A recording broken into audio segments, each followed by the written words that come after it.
ఒక ఇన్వెస్టర్కి ప్రధానంగా వచ్చే కన్ఫ్యూజన్ ఏంటంటే ఎక్కడ ఇన్వెస్ట్ చేయాలి అనేది ఒక ప్రధానమైన కన్ఫ్యూజన్.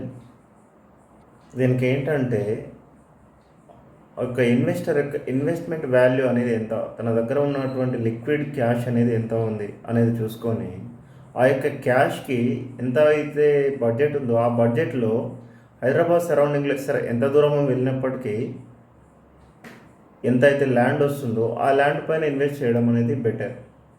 ఎందుకంటే మనకు దగ్గరలో ఇన్వెస్ట్ చేసుకొని హై అమౌంట్కి వెళ్ళిపోయి ఒక 70% అనేది లోన్ తీసి ఎప్పుడైతే ఇన్వెస్ట్మెంట్ చేస్తారో అప్పుడు ఒక ఇన్వెస్ట్ చేసినటువంటి ల్యాండ్ ఎవ్రీ ఇయర్ కూడా మనకు ఒక 10-15% అనేది పెరుగుతుంది. అప్పుడు ఆ పెరిగినటువంటి పర్సంటేజ్ ఏదైతే ఉందో అది మనం బ్యాంకు కట్టేటువంటి ఇంట్రెస్ట్కు ఈక్వల్ అయిపోతుంది. దానివల్ల ఇన్కమ్ అనేది తక్కువ వస్తుంది.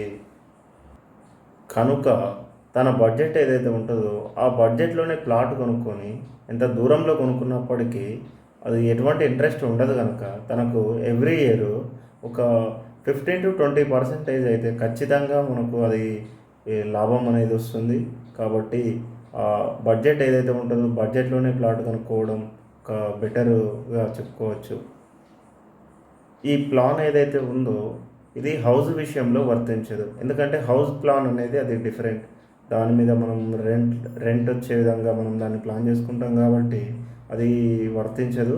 ఇది ఓన్లీ మనకు ఓపెన్ ల్యాండ్ ఏదైతే ఉందో దాని మీద ఇన్వెస్ట్మెంట్ చేసే వరకు మాత్రమే ఈ యొక్క ప్లాన్ అనేది వర్తిస్తుంది.